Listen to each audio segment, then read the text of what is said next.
1 detik, dia merasa nyawanya hampir hilang karena perut yang melilit lapar.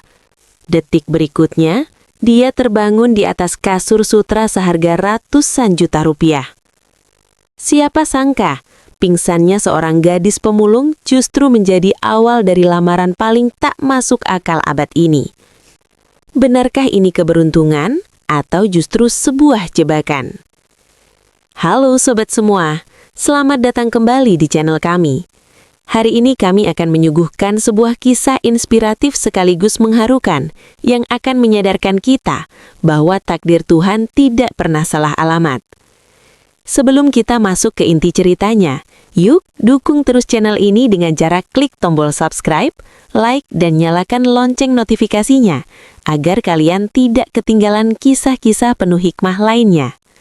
Mari kita mulai. Aspal jalanan ibu kota siang itu terasa seperti sedang memanggang telapak kaki Nadine yang hanya beralaskan sandal jepit tipis yang hampir putus. Udara pengap bercampur asap knalpot membuat tenggorokannya terasa seperti terbakar. Sudah 36 jam Nadine tidak memasukkan sesuap nasi pun ke dalam mulutnya. Di kantong plastik lusuh yang ia genggam, hanya ada sebungkus nasi sisa yang ia dapatkan dari sisa catering sebuah acara. Itu bukan untuknya, tapi untuk adiknya, Rian, yang sedang terbaring lemah karena demam di kontrakan sempit mereka. Nadine berhenti sejenak di depan sebuah gedung pencakar langit dengan fasad kaca yang memantulkan cahaya matahari dengan sangat menyilaukan. Ia menyeka keringat yang bercucuran di dahinya menggunakan ujung bajunya yang sudah pudar warnanya. Dunianya mulai berputar. Bunyi klakson mobil di sekitarnya terdengar semakin menjauh, seolah ia berada di bawah air. Hanya sedikit lagi Nadine, Rian butuh makan. Fisiknya pada diri sendiri berusaha menyemangati kakinya yang mulai gemetar. Ia mencoba melangkah, namun rasa nyeri di lambungnya seperti diremas oleh tangan raksasa. Pandangannya yang semula terang tiba-tiba dipenuhi bintik-bintik hitam.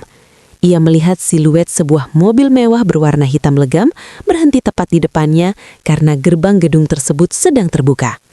Nadine mencoba berpegangan pada pagar, namun tenaganya benar-benar habis. Tubuhnya limbung. Sebelum kesadarannya hilang sepenuhnya, ia sempat merasakan dinginnya aspal menyentuh pipinya. Dan sayup-sayup suara pintu mobil terbuka, serta langkah sepatu pantofel yang terburu-buru mendekat ke arahnya. Nona, Anda tidak apa-apa?" Suara itu berat, berwibawa, namun terselip nada panik yang tak lazim bagi orang asing. Setelah itu semuanya menjadi gelap. Nadine tidak tahu bahwa di dalam mobil itu, seorang pria bernama Aris terhenyak melihat wajah gadis yang terkapar di aspal tersebut.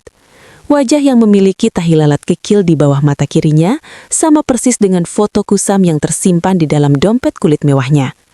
Aris tidak memedulikan jas mahalnya yang terkena debu jalanan. Ia langsung mengangkat tubuh ringkih Nadine.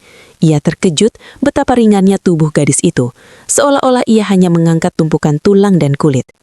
"Cepat panggil dokter pribadi ke rumah. Jangan ke rumah sakit. Aku ingin dia dirawat secara privat," perintah Aris kepada sopirnya dengan nada yang tidak menerima bantahan. Di dalam mobil yang melaju cepat menuju kawasan elit, Aris terus memandangi wajah Nadine. Ada rasa bersalah yang menghujam jantungnya. Gadis ini, putri dari pria yang telah menyerahkan nyawanya agar Aris bisa hidup, ternyata selama ini menderita di sudut kota yang sama dengannya. Aris menggenggam tangannya, berjanji dalam hati bahwa ini adalah hari terakhir gadis itu merasakan kelaparan. Aroma lavender yang lembut dan menenangkan adalah hal pertama yang menyapa indera penciuman Nadine. Itu bukan bau asap knalpot, bukan bau apek dari cucian yang belum kering, dan jelas bukan bau sampah dari gang sempit tempat tinggalnya. Perlahan, Nadine mencoba menggerakkan kelopak matanya yang terasa sangat berat. Cahaya lampu gantung kristal yang berpenda redup di langit-langit ruangan membuat matanya berkedip beberapa kali untuk menyesuaikan diri. Nadine menarik napas dalam, dan saat itulah ia merasakan kelembutan yang luar biasa di bawah punggungnya. Ia tidak sedang berbaring di atas dipan kayu yang reyot atau kasur busa tipis yang sudah berlubang. Ia berada di atas sebuah ranjang yang begitu empuk hingga tubuhnya seolah tenggelam dalam kemewahan. Spraynya terbuat dari sutra murni yang dingin di kulit, berwarna krem pucat yang elegan. Aku di mana? Suaranya keluar dalam bentuk bisikan parau. Tenggorokannya masih terasa seperti berpasir. Ia mencoba bangkit untuk duduk, namun kepalanya segera berdenyut hebat. Kenangan terakhirnya adalah aspal yang panas dan rasa lapar yang melilit. Nadine seketika teringat sesuatu. Dengan panik ia meraba-raba ke samping tempat tidur. Nasi untuk Rian, gumamnya gelisah. Ia mencari bungkusan plastik lusuh berisi nasi sisa catering yang ia bawa tadi siang. Namun plastik itu tidak ada. Di samping tempat tidur hanya ada meja marmer kecil dengan segelas air putih dan sebuah vas bunga segar. Nadine memandang ke sekeliling kamar. Ruangan itu lebih besar dari seluruh luas rumah kontrakannya. Ada jendela besar yang ditutupi tirai beludru setinggi langit-langit, lemari kayu ek yang diukir indah, dan sebuah televisi layar lebar yang tertanam di dinding. Ia merasa seperti masuk ke dalam layar film yang sering ia tonton dari balik jendela toko elektronik. Sudah bangun? Suara berat dan tenang itu membuat Nadine terlonjak. Di ambang pintu yang terbuka lebar berdiri seorang pria. Pria itu sudah tidak mengenakan jasnya. Ia hanya memakai kemeja putih dengan lengan yang digulung hingga siku, menampilkan jam tangan mewah yang melingkar di pergelangan tangannya. Langkah kakinya yang mantap namun halus mendekat ke arah tempat tidur. Nadine secara refleks menarik selimut hingga ke dada. Matanya membelalak ketakutan. "Siapa Anda? Mengapa saya ada di sini? Di mana plastik saya tadi?" Pria itu, yang tak lain adalah Aris, berhenti di jarak yang aman agar tidak membuat gadis itu semakin tertekan. Ia menarik sebuah kursi bermotif klasik dan duduk di hadapan Nadine. Ekspresi wajahnya yang biasanya kaku dan sedingin es, entah mengapa melunak saat menatap mata kecoklatan Nadine yang jernih meski terlihat lelah. "Jangan takut," ucap Aris lembut. "Nama saya Aris. Kamu pingsan di depan kantor saya siang tadi. Dokter bilang kamu mengalami dehidrasi parah dan kekurangan nutrisi akut. Bahasa sederhananya, kamu kelaparan."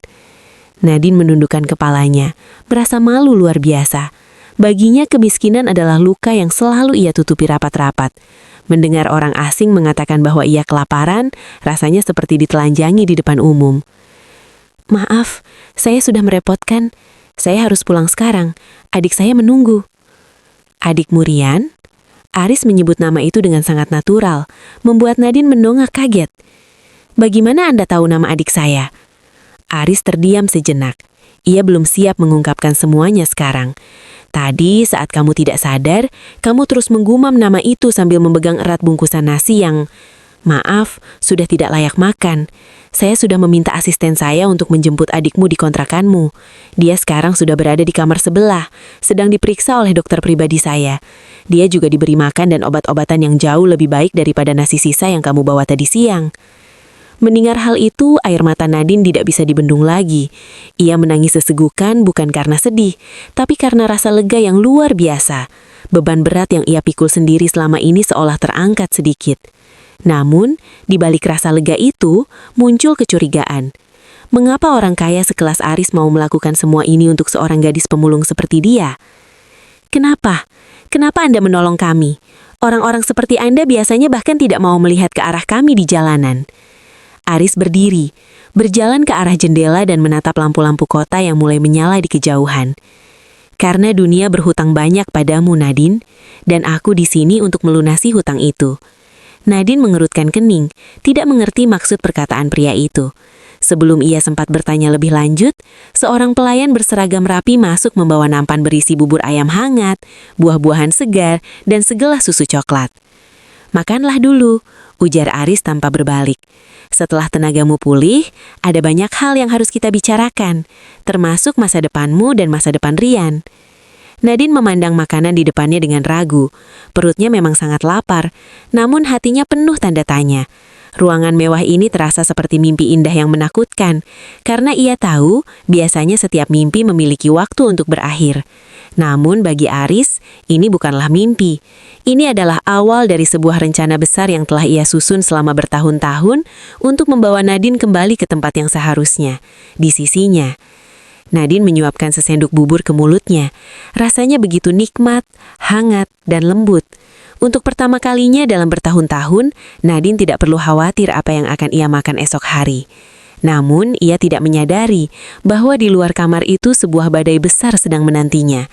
Badai tentang kebenaran masa lalu dan sebuah lamaran yang akan mengubah statusnya dari gadis miskin menjadi ratu di istana ini. Pagi menyapa melalui celah tirai beludur yang tersingkap sedikit, membawa sinar matahari yang hangat dan cerah ke dalam kamar mewah tersebut. Nadine terbangun dengan perasaan yang jauh lebih baik. Tenaganya mulai pulih, meski rasa canggung berada di lingkungan asing ini masih menghimpit dadanya. Setelah mandi, pengalaman pertama kalinya menggunakan pancuran air hangat yang membuatnya sempat terpaku, Nadine mendapati sebuah pakaian baru telah disiapkan di atas tempat tidur. Bukan baju bekas atau kaos pudar, melainkan sebuah setelan tunik berbahan katun lembut yang tampak sangat mahal, namun tetap sopan. Dengan langkah ragu, Nadine keluar dari kamar. Ia dipandu oleh seorang pelayan wanita parubaya menuju sebuah ruangan yang disebut sebagai ruang kerja pribadi tuan rumah. Pintu kayu jati besar itu terbuka, menampakkan sebuah ruangan yang dikelilingi oleh rak-rak buku setinggi langit-langit. Di tengah ruangan, Aris duduk di balik meja kerja marmer hitam yang sangat besar. Pria itu tampak sibuk dengan tumpukan dokumen, namun ia segera mendongak saat merasakan kehadiran Nadine. "Duduklah Nadine," ujar Aris. Suaranya tidak lagi sedingin kemarin, namun tetap membawa otoritas yang kuat. Nadine duduk di kursi kulit di depan meja tersebut, meremas ujung bajunya. "Tuan Aris, terima kasih atas semuanya. Adik saya, Rian, sudah bangun, dan dia terlihat sangat senang bisa makan enak. Tapi saya mohon, tolong katakan yang sebenarnya. Siapa Anda, dan apa maksud perkataan Anda semalam tentang melunasi hutang?" Aris meletakkan pulpennya. Ia menarik sebuah laci dan mengeluarkan sebuah kotak kayu kecil yang terlihat sudah tua. Dari dalamnya, ia mengambil sebuah foto yang sudah agak menguning di bagian pinggirnya. Ia menggeser foto itu ke arah Nadine. Nadine mengambil foto itu dengan tangan gemetar. Di sana terlihat dua orang pria dewasa yang berdiri merangkul satu sama lain di depan sebuah mobil tua. Salah satunya adalah seorang pria dengan seragam sopir yang sangat ia kenali, ayahnya. Dan di samping ayahnya, berdiri seorang pria gagah yang memiliki kemiripan luar biasa dengan Aris. "Itu mendiang ayahku, dan pria di sampingnya adalah ayahmu, Pak Surya," ucap Aris pelan. Nadine menutup mulutnya dengan tangan. Anda mengenal ayah saya?" Aris menghela nafas panjang. Tatapannya menerawang ke masa 10 tahun yang lalu. 10 tahun lalu, aku dan ayahku berada dalam sebuah perjalanan bisnis menuju luar kota. Ayahmu yang menyetir. Di sebuah tikungan tajam di lereng gunung, sebuah truk kehilangan kendali dan menghantam mobil kami. Mobil itu terperosok ke jurang dan mulai terbakar. Aris berhenti sejenak. Tenggorokannya tampak tercekak. "Ayahmu adalah orang pertama yang sadar. Dia bisa saja keluar dan menyelamatkan dirinya sendiri karena pintunya tidak terkunci. Tapi dia tidak melakukannya. Dia justru bersusah payah mengeluarkan aku yang terjepit di kursi belakang, lalu menyeret ayahku keluar dari mobil yang hampir meledak itu." Air mata Nadine mulai mengalir di pipinya. Ia ingat malam itu, malam ketika polisi datang ke rumah kontrakannya dan mengatakan bahwa ayahnya telah tiada dalam sebuah kecelakaan kerja. "Ayahmu berhasil menyelamatkan aku, Nadine. Namun saat ia kembali untuk mengambil tas kerja ayahku yang berisi dokumen sangat penting, mobil itu meledak. Ayahmu, dia tidak pernah kembali." Aris menatap Nadine dengan tatapan yang penuh penyesalan. "Ayahku menghabiskan sisa hidupnya mencari kalian untuk membalas budi. Tapi setelah kecelakaan itu, rumah kontrakan kalian digusur dan kalian menghilang tanpa jejak. Sampai kemarin saat aku melihatmu pingsan di depan kantor. Aku tahu, itu kamu, karena tai lalat di bawah matamu, persis seperti yang sering diceritakan ayahku dari foto lama ini." Nadine terisak. Selama ini ia mengira ayahnya hanyalah seorang sopir biasa yang bernasib malang. Ia tidak pernah tahu bahwa ayahnya adalah seorang pahlawan. "Jadi semua kemewahan ini karena ayah?" tanya Nadine lirih. Aris bangkit dari kursinya, berjalan mendekat dan berlutut di depan kursi Nadine. Sebuah tindakan yang sangat tidak lazim bagi seorang pria di posisinya. "Nadine, aku tidak ingin hanya memberimu uang dan menyuruhmu pergi. Itu tidak akan cukup untuk menebus nyawa yang diberikan ayahmu untukku. Aku ingin memberimu kehidupan yang layak. Aku ingin memberimu perlindungan yang permanen." Nadine mengerutkan kening, mencoba mencerna arah pembicaraan ini. "Maksud Anda?" Aris menatap langsung ke dalam mata Nadine, memberikan sebuah pernyataan yang membuat jantung gadis itu seolah berhenti berdetak. Aku tidak ingin kamu kembali ke jalanan sebagai buruh cuci. Aku ingin kamu tetap di sini, di rumah ini. Bukan sebagai tamu, bukan sebagai pelayan, tapi sebagai istriku. Aku ingin melamarmu, Nadine. Ruangan itu mendadak hening. Nadine merasa kepalanya kembali berputar. Seorang CEO Juna, penguasa bisnis yang wajahnya sering muncul di majalah, baru saja melamar seorang gadis yang kemarin masih mengais sisa makanan di pinggir jalan. Tapi kita tidak saling mengenal, Tuan Aris, gagap Nadine. Anda melakukan ini hanya karena rasa bersalah. Pernikahan bukan sebuah transaksi hutang piutang. Aris senyum tipis, sebuah senyum yang tulus. Mungkin awalnya ini tentang hutang budi, tapi saat aku melihat caramu bertahan hidup dengan martabat yang tinggi meski di titik terendah, aku sadar bahwa wanita seperti kamulah yang aku butuhkan untuk berdiri di sampingku. Berikan aku waktu 1 minggu untuk membuktikannya padamu. Jangan menolak sekarang. Cukup tinggallah di sini dan biarkan aku menunjukkan bahwa lamaran ini bukan sekedar tentang masa lalu. Nadine terpaku. Ia melihat ke jendela besar, teringat pada Rian yang sekarang sedang tidur pulas di kamar yang hangat. Ia melihat pada Aris, pria yang memiliki segalanya namun tampak begitu bersungguh-sungguh di depan gadis miskin seperti dirinya. Ini bukan lagi sekedar keberuntungan, ini adalah awal dari ujian baru yang jauh lebih besar daripada sekedar rasa lapar. Tinggal di dalam rumah yang lebih mirip istana daripada hunian manusia biasa, ternyata tidak semudah yang Nadine bayangkan. Meski perutnya kini selalu kenyang dan tubuhnya tidak lagi pegal karena harus mengucek tumpukan baju, hatinya justru merasa semakin gelisah. Setiap kali ia berjalan di koridor yang dihiasi lukisan-lukisan mahal, ia merasa seperti seorang penyusup yang sewaktu-waktu akan diusir jika melakukan satu kesalahan kecil. Aris benar-benar menepati janjinya. Ia memperlakukan Nadine dan Rian dengan sangat istimewa. Rian, adiknya, kini sudah mulai pulih. Wajah bocah itu tidak lagi pucat. Ia mulai ceria karena bisa membaca buku-buku bergambar yang dibelikan oleh Aris. Namun bagi Nadine, kebaikan Aris adalah sebuah misteri yang masih sulit ia pecahkan sepenuhnya. Suatu sore, Aris mengajak Nadine ke sebuah taman di belakang rumah.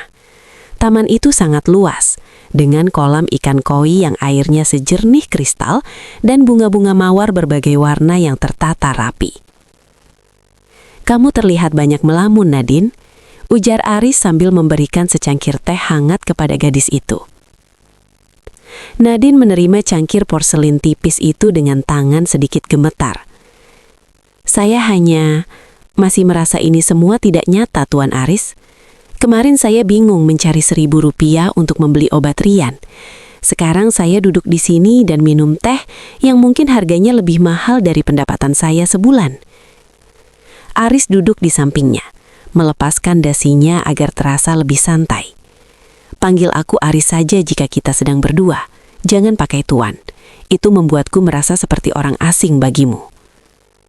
Nadine terdiam, mencoba membiasakan lidahnya. Aris, apakah kamu benar-benar melakukan ini hanya karena foto itu?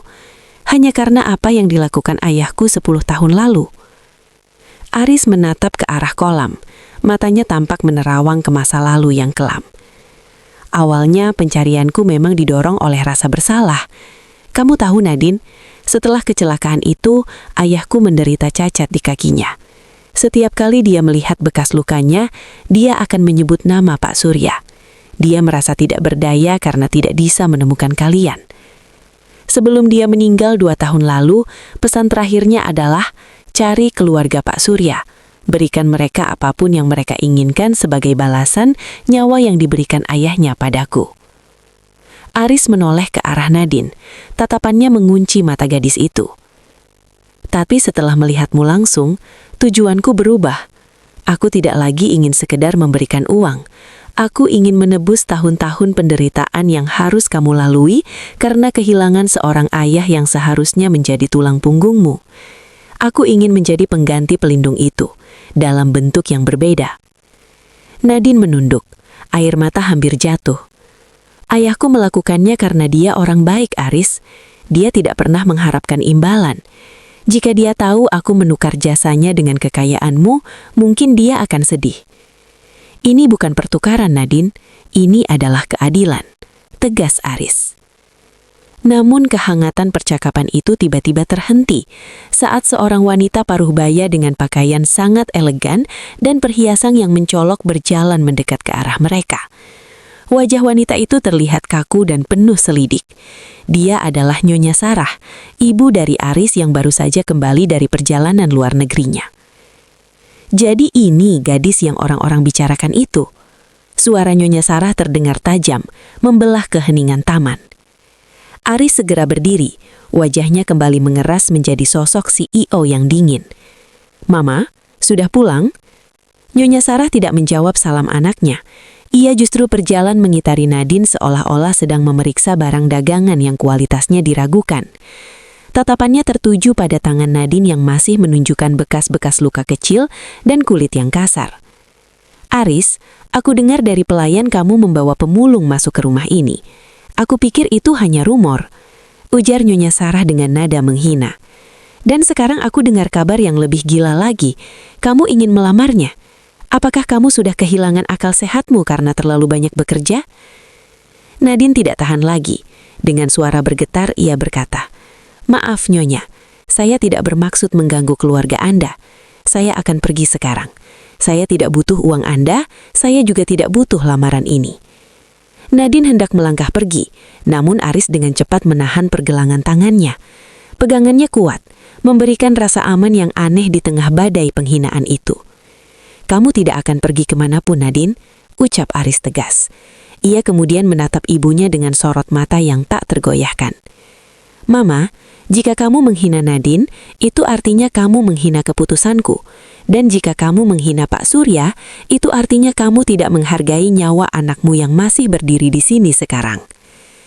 Nyonya Sarah terdiam, terkejut melihat pembelaan anaknya yang begitu keras untuk seorang gadis asing. Aris kemudian beralih ke Nadine, suaranya melunak. "Masuklah ke dalam, Nadine, biar aku yang bicara dengan Mama. Ingat janjiku, dalam 1 minggu ini aku akan membuktikan bahwa kamu layak berada di sini lebih dari siapapun." Nadine masuk ke dalam rumah dengan air mata yang akhirnya tumpah. Di balik kemewahan ini, dia baru menyadari bahwa musuh yang ia hadapi bukan lagi perut kosong, tetapi tembok besar bernama kasta sosial. Namun di saat yang sama, dia mulai merasakan sesuatu yang belum pernah ia rasakan sebelumnya. Seseorang benar-benar berdiri untuk membelanya. Di dalam kamarnya, Nadine duduk di tepi ranjang. Ia meraba sakunya dan menemukan foto ayahnya dan ayah Aris. Ia memandangi wajah ayahnya yang tersenyum. "Ayah, apa yang harus aku lakukan? Apakah ini jalan yang kau buka untukku, ataukah ini awal dari luka baru yang lebih dalam?" Suasana di meja makan pagi itu terasa sangat mencekam. Meskipun meja kayu ek panjang itu dipenuhi dengan berbagai hidangan lezat, mulai dari roti panggang artisan, omelet truffle, hingga buah-buahan impor yang segar, Nadine merasa selera makannya hilang seketika. Di ujung meja, Nyonya Sarah duduk dengan posisi tegak sempurna, menyesap tehnya sambil memandang Nadine dengan tatapan yang seolah bisa menguliti siapapun.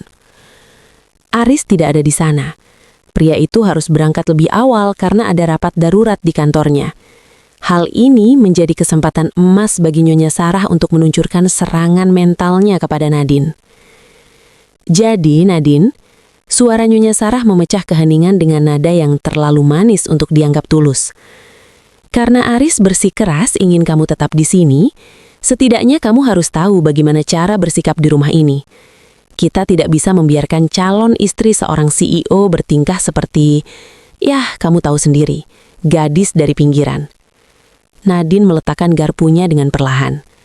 "Apa yang harus saya lakukan, Nyonya?" Nyonya Sarah tersenyum sinis.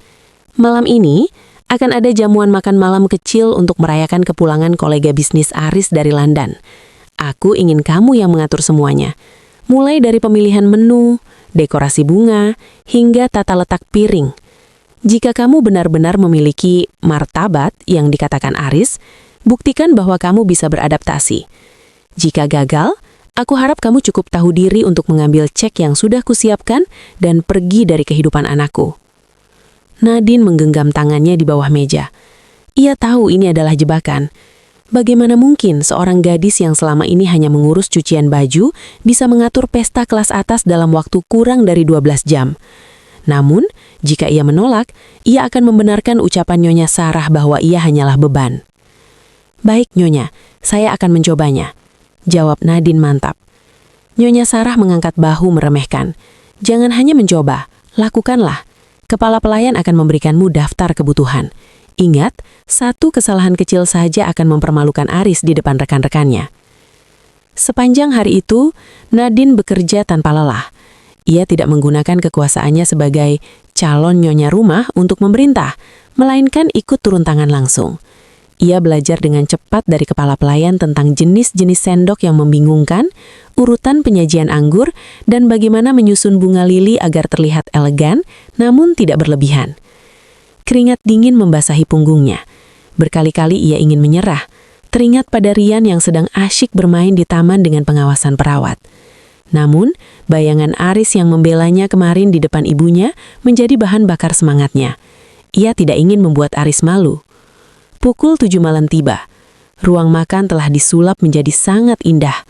Cahaya candle berpendar di atas piring porselen putih, dan aroma masakan Prancis yang mewah memenuhi udara. Nadine berdiri di sudut ruangan dengan mengenakan gaun hitam sederhana yang ia pilih sendiri dari lemari. Gaun yang tidak terlalu mencolok, namun pas di tubuhnya yang mulai berisi.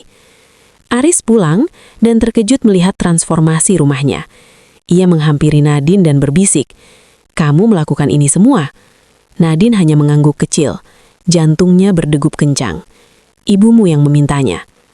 Aris menatap ibunya yang baru saja masuk dengan gaun sutra ungu. Ia tahu ini adalah ujian bagi Nadine. "Kamu hebat, Nadine," puji Aris singkat, namun memberikan rasa hangat di hati Nadine. Para tamu mulai berdatangan. Mereka adalah orang-orang dari kalangan atas yang berbicara tentang saham, properti, dan liburan mewah di Eropa. Nadine berusaha tetap tenang, menyapa mereka dengan sopan sesuai arahan kepala pelayan. Semuanya berjalan lancar, sampai salah satu tamu wanita, sahabat dekat Nyonya Sarah bernama Ibu Maya, mulai bertanya dengan nada menyelidiki. "Wah, Sarah, siapa gadis cantik ini? Apakah dia asisten barumu atau kerabat dari desa?" tanya Ibu Maya sambil melirik Nadine dari atas ke bawah. Nyonya Sarah menyesap minumannya, matanya melirik ke arah Nadine dengan tatapan yang penuh tantangan. Dia adalah tamu spesial Aris. Aris bilang ia ingin menikahinya karena hutang budi pada ayahnya yang seorang sopir. Suasana mendadak hening. Beberapa tamu menahan tawa, sementara yang lain saling berbisik dengan nada mengejek. "Sopir? Oh, jadi ini semacam drama balas budi yang mengharukan ya?" sela seorang pria tua dengan tawa kecil. Nadine merasa matanya panas. Ia merasa kembali menjadi gadis kecil yang dihina karena bajunya yang compang-camping. Namun, sebelum air matanya jatuh, ia merasakan sebuah tangan yang kokoh merangkul bahunya. Aris berdiri di sampingnya, menghadapi semua tamu dengan tatapan yang sangat hijab.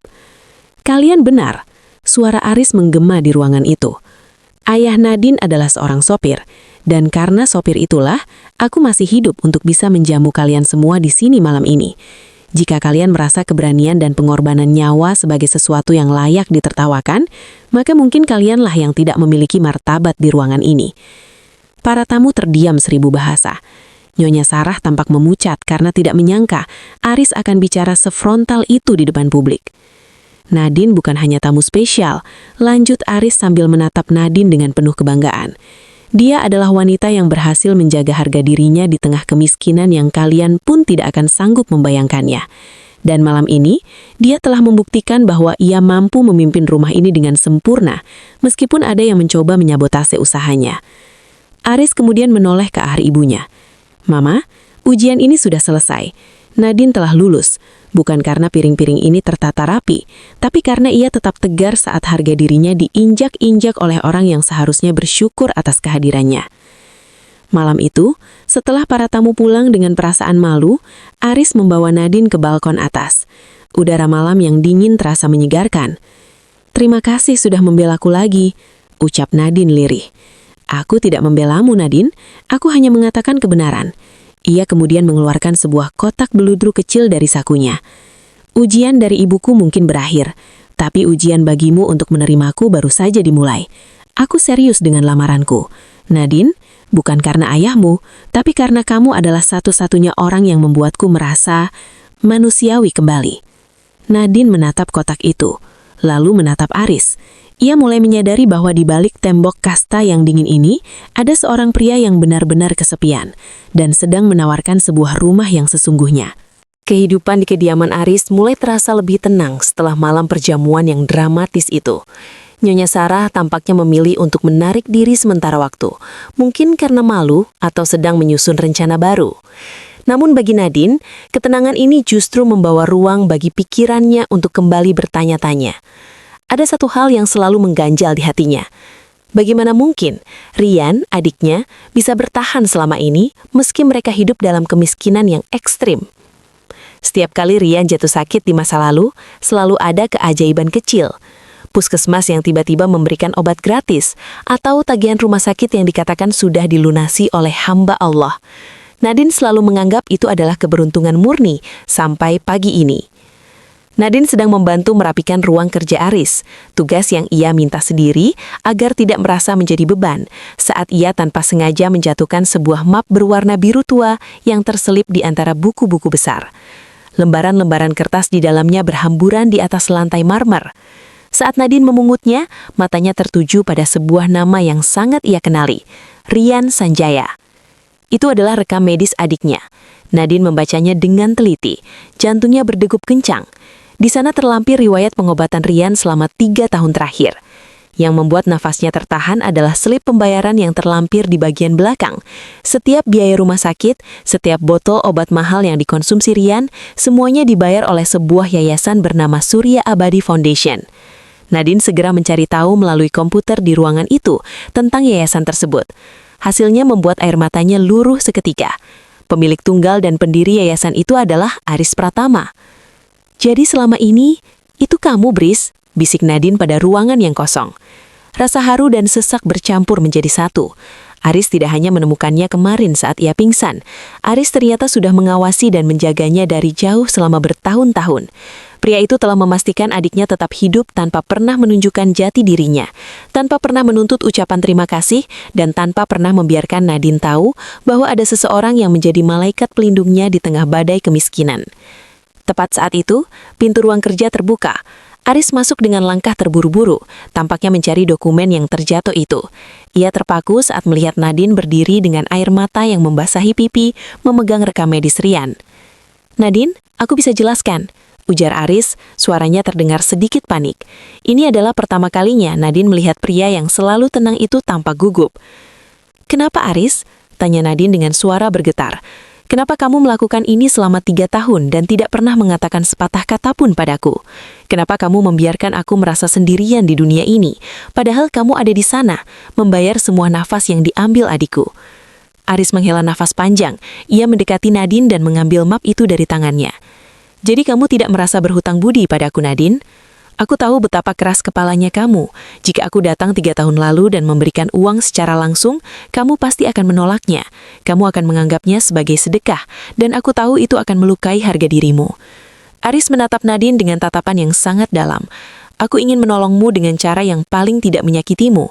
Aku ingin kamu dan Rian selamat, karena itu adalah tanggung jawabku pada ayahmu. Tapi aku ingin kamu mencintaiku, jika memang itu bisa terjadi, bukan karena aku adalah orang yang membayar tagihan rumah sakit adikmu." Nadine terisak. "Kamu bukan hanya membayar tagihan, Aris. Kamu memberinya kesempatan untuk hidup. Kamu memberiku alasan untuk tidak menyerah saat aku merasa dunia sudah berakhir." Nadine melangkah maju. Untuk pertama kalinya ia memberanikan diri menyentuh lengan kemeja Aris. "Aku selalu bertanya-tanya mengapa ada orang yang begitu baik tanpa nama. Ternyata itu kamu. Mengapa kamu begitu tulus?" Aris semeris pahit. "Tulus? Mungkin aku hanya pria yang dihantui rasa bersalah yang luar biasa, Nadine. Setiap malam aku bermimpi tentang ledakan mobil itu. Setiap kali aku makan enak, aku membayangkan apakah putri dari pria yang menyelamatkanku juga sedang makan enak. Yayasan itu adalah caraku untuk bisa tidur nyenyak. Tapi sekarang kamu melamarku," sela Nadine.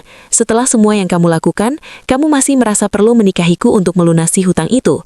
Aris menjeleng tegas. Ia meraih kedua tangan Nadine. Tidak, kejadian kemarin saat aku melihatmu berdiri tegak di depan ibuku dan tamu-tamuku, itu tidak ada hubungannya dengan ayahmu, Nadine. Itu tentang kamu, Nadine, tentang kekuatanmu, tentang caramu memandang dunia dengan jujur meskipun dunia telah bersikap kejam padamu. Aku melamarmu karena aku tidak ingin kehilangan cahaya itu dari rumah ini. Nadine terdiam, memproses kejujuran yang baru saja ia dengar. Rahasia ini tidak membuatnya merasa terbebani, justru sebaliknya, ini meruntuhkan benteng pertahanan terakhir di hatinya. Ia menyadari bahwa pria di depannya ini bukan hanya seorang bos kaya yang sombong, tapi seorang pria yang memiliki luka yang sama dalamnya dengan luka yang ia miliki.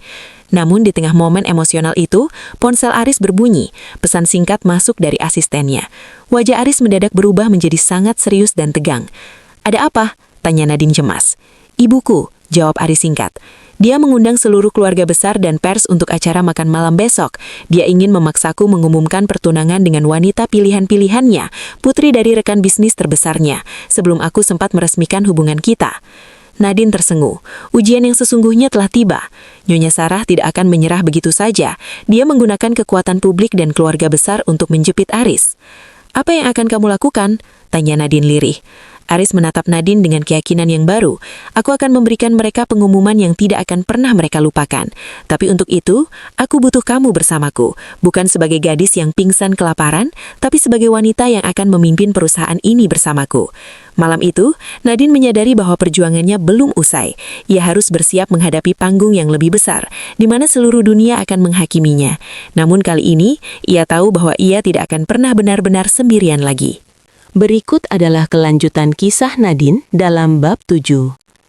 Bab ini merupakan puncak ketegangan, klimaks, sebelum menuju akhir cerita, di mana konflik sosial mencapai titik didihnya di bawah sorot lampu kamera dan tekanan keluarga besar. Bab 7. Perjamuan malam dan pengakuan. Aula utama Hotel Bintang 5 itu berkilauan dengan cahaya lampu kristal yang memantul di atas lantai marmer. Ratusan tamu undangan, mulai dari pengusaha papan atas hingga wartawan media gaya hidup, memenuhi ruangan tersebut. Desas-desus telah menyebar bahwa malam ini, Aris Pratama, sang CEO muda yang paling diincar, akan mengumumkan pendamping hidupnya. Nyonya Sarah berdiri di tengah ruangan dengan senyum kemenangan. Di sampingnya berdiri Clarissa, putri dari pemilik bank swasta terbesar di negara itu. Clarissa tampak sempurna dalam balutan gaun desainer seharga miliaran rupiah, sebuah kontras yang kejam bagi siapapun yang berani dibandingkan dengannya. Haris harus sadar di mana tempatnya berada, bisik Nyonya Sarah pada Clarissa. Gadis pemulung itu tidak akan pernah bisa melangkah melewati pintu aula ini tanpa mempermalukan dirinya sendiri. Namun di sebuah ruangan privat di lantai atas, Nadine sedang menatap pantulan dirinya di cermin besar. Ia mengenakan gaun sutra berwarna midnight blue yang elegan, pemberian Aris. Rambutnya disanggul rapi, menonjalkan leher jenjang dan wajahnya yang kini terlihat segar. Tidak ada lagi sisa-sisa gadis kusam yang pingsan di jalanan, kecuali satu hal, matanya. Mata itu masih memiliki ketulusan dan ketegasan yang sama. "Kamu siap?" Aris muncul di balik pintu, mengenakan taksido hitam yang sangat pas. Nadine menarik napas panjang. "Jantungku terasa mau copot, Aris. Mereka akan menertawakanku. Mereka akan tahu aku berasal dari mana." Aris mendekat, menggenggam tangan Nadine. "Biarkan mereka tahu. Biarkan mereka tahu bahwa pria paling berkuasa di ruangan ini tunduk pada gadis yang memiliki hati paling tulus yang pernah kutemui. Jangan menunduk, Nadine. Hari ini kamu adalah ratuku." Saat pintu aula terbuka dan Aris melangkah masuk sambil menggandeng Nadine, suasana seketika menjadi hening. Suara denting gelas berhenti. Lampu flash kamera mulai menyambar-nyambar dari segala arah. Bisik-bisik mulai menjalar seperti api di padang rumput kering. Siapa gadis itu? Bukan Clarissa? Siapa dia? Wajahnya asing sekali. Nyonya Sarah membatu. Wajahnya memerah karena amarah yang tertahan. Ia segera menghampiri Aris dan Nadine sebelum mereka mencapai panggung. "Aris, apa-apaan ini?" desis Nyonya Sarah dengan suara rendah namun tajam. "Lepaskan tangan gadis itu sekarang juga. Clarissa sudah menunggumu. Jangan buat keluarga kita menjadi bahan tertawaan nasional." Aris tidak melepaskan genggamannya. Ia justru mengangkat tangan Nadine dan mencium punggung tangannya di depan semua orang. "Mama, aku sudah bilang, aku tidak akan membiarkan orang lain mengatur hidupku lagi." Aris melangkah menuju podium, membawa Nadine bersamanya. Ia menyesuaikan mikrofon sejenak, menatap kerumunan orang-orang yang selama ini menganggap kekayaan adalah segalanya. "Selamat malam semuanya." Suara Aris menggema, tenang namun penuh wibawa. "Terima kasih telah hadir. Malam ini, ibuku ingin aku mengumumkan masa depan perusahaan dan masa depan pribadiku. Banyak dari kalian yang mungkin bertanya-tanya, siapa wanita yang berdiri di sampingku ini?" Para wartawan mulai mendekat, menyodorkan perekam suara. Namanya Nadine. Mungkin bagi sebagian dari kalian, latar belakangnya adalah sebuah skandal. Dia adalah putri dari seorang pria yang 10 tahun lalu memberikan nyawanya agar aku bisa berdiri di sini hari ini. Dan kemarin, dia adalah seorang gadis yang berjuang di jalanan untuk memberi makan adiknya. Suara gumaman kaget terdengar dari penjuru ruangan. Nyonya Sarah hampir pingsan karena malu.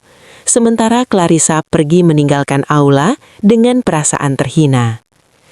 Banyak yang bilang pernikahan adalah tentang penyatuan kasta atau aset bisnis. Tapi bagiku, pernikahan adalah tentang menemukan seseorang yang tetap memiliki harga diri saat dunia mencoba merampas segalanya. Nadine tidak butuh kekayaanku, karena dia sudah memiliki kekayaan hati yang tidak dimiliki siapapun di ruangan ini. Aris berbalik ke arah Nadine, mengabaikan semua kamera dan tatapan menghina. Di depan publik yang terperangah, ia berlutut dengan satu kaki. "Nadine, aku tidak melamarmu untuk membayar hutang masa lalu. Aku melamarmu karena tanpa kamu, kemewahan ini terasa hampa. Maukah kamu membangun dunia yang baru bersamaku? Dunia di mana tidak ada lagi orang yang harus kelaparan di ventik gerbang istana?" Nadine terpaku. Air mata haru yang telah ia bendung sejak tadi akhirnya jatuh. Ia melihat ke arah kerumunan, melihat Nyonya Sarah yang tertunduk kalah, lalu melihat ke arah Aris, pria yang telah melampaui segala batas sosial demi dirinya. Di detik itu, Nadine menyadari bahwa kelaparannya di masa lalu telah membawanya pada perjamuan yang paling berharga dalam hidupnya. Perjamuan cinta yang tulus. "Iya," jawab Nadine lirih namun tegas, yang disambut dengan riuh rendah suara kamera dan bisikan yang kini berubah menjadi kekaguman. Namun di balik kemenangan itu, sebuah bayangan dari masa lalu ayah Nadine yang sebenarnya belum diketahui Aris muncul di pintu masuk aula. Seorang pria tua misterius yang tampak mengenal ayah Nadine lebih dari siapapun, siap mengungkap kebenaran terakhir yang bisa membatalkan pernikahan ini.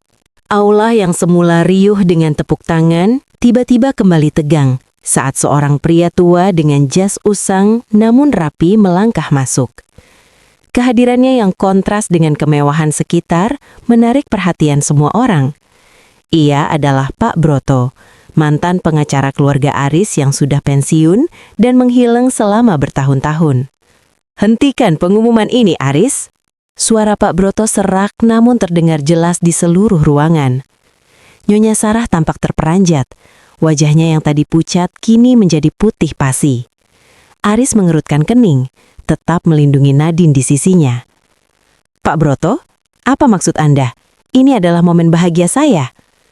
Pak Broto berjalan mendekati podium, mengeluarkan sebuah amplop coklat yang sudah tampak tua. Kebahagiaan tidak boleh dibangun di atas kebohongan yang disembunyikan.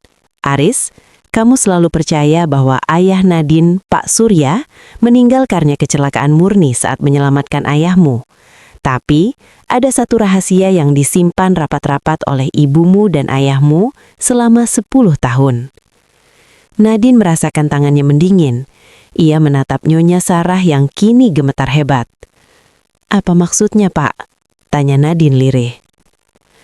Surya tidak hanya menyelamatkan ayah Aris. Malam itu, sebenarnya ayah Aris lah yang mengemudi dalam keadaan mengantuk berat, bukan Surya.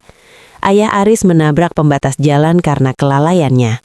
Surya, yang saat itu duduk di kursi penumpang, segera mengambil alih pemudi sesaat sebelum mobil jatuh agar ayahmu Aris tidak terkena hantaman langsung. Ungkap Pak Broto. Seluruh ruangan terkesiap. Pak Broto melanjutkan. Dan yang paling menyakitkan adalah Pak Surya sebenarnya selamat dari ledakan itu. Dia sempat dirawat di rumah sakit rahasia. Tapi demi menjaga nama baik keluarga Pratama agar tidak dituntut atas kelalaian mengemudi dan agar asuransi perusahaan tetap cair, Nyonya Sarah membayar pihak rumah sakit untuk menyatakan Surya meninggal dan menyuruhnya pergi jauh dengan ancaman keselamatan kalian, Nadine dan Rian.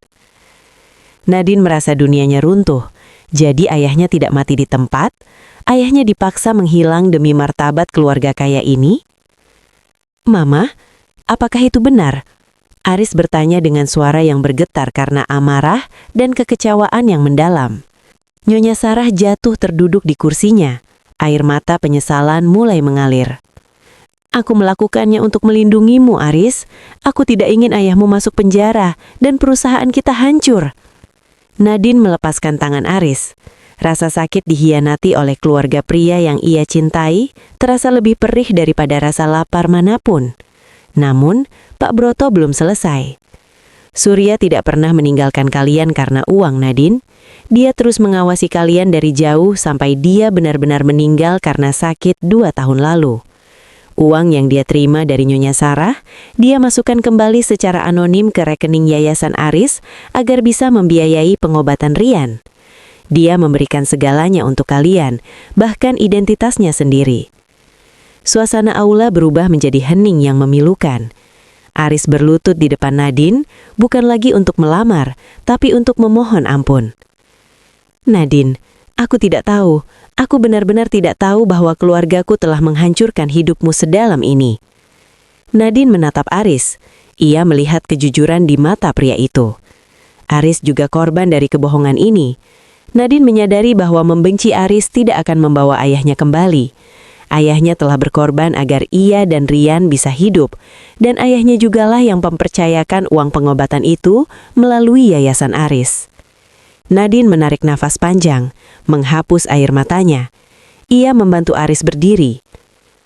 "Ayahku memilih untuk memaafkan keluargamu, Aris, demi keselamatan kami. Jika dia bisa memaafkan, maka siapa aku untuk menyimpan dendam? Dia ingin aku bahagia, bukan hidup dalam kemarahan." Aris terpaku melihat kebesaran hati Nadine. Di hadapan para wartawan dan tamu yang terharu, Aris membuat keputusan terakhirnya. "Malam ini," ucap Aris dengan lantang ke arah mikrofon, "saya secara resmi mengundurkan diri dari jabatan CEO Pratama Group. Saya akan menyerahkan seluruh aset pribadi saya untuk membangun kembali Yayasan Pak Surya menjadi lembaga bantuan bagi orang-orang yang tertindas oleh sistem. Dan Nadine, jika kamu masih bersedia, aku tidak ingin melamarmu sebagai bos kaya, tapi sebagai pria biasa yang ingin menghabiskan sisa hidupnya untuk menebus kesalahan masa lalu keluargaku." Nadine menerima cincin itu, bukan karena kilau berliannya, tapi karena janji di baliknya. 7 bulan kemudian, tidak ada pesta mewah di Hotel Bintang 5. Pernikahan itu diadakan di sebuah panti asuhan yang baru mereka bangun. Nadine mengenakan gaun putih sederhana, tampak sangat cantik dengan perut yang mulai membuncit kecil. Rian berlari-lari riang dengan kemeja barunya, sehat dan kuat. Aris tidak lagi mengenakan jas mahal setiap hari. Ia sekarang memimpin yayasan sosial, turun langsung ke jalanan untuk memastikan tidak ada lagi gadis-gadis yang pingsan karena kelaparan di depan gedung-gedung tinggi. Kisah mereka menjadi viral di seluruh negeri, bukan karena kekayaannya, tapi karena pesan moralnya, bahwa setinggi apapun kasta manusia, pada akhirnya yang membedakan kita hanyalah seberapa besar nurani kita. Nadine, sang gadis miskin, kini telah menemukan rumah yang sesungguhnya, bukan di dalam istana, tapi di dalam hati pria yang berani melepaskan segalanya demi kebenaran. Terima kasih telah mengikuti kisah ini sampai akhir. Semoga cerita ini memberikan inspirasi bagi kita semua untuk selalu peduli pada sesama. Jangan lupa dukung terus channel ini dengan klik like, komen, dan subscribe agar kami bisa terus menyajikan kisah-kisah penuh hikmah lainnya. Sampai jumpa di video selanjutnya.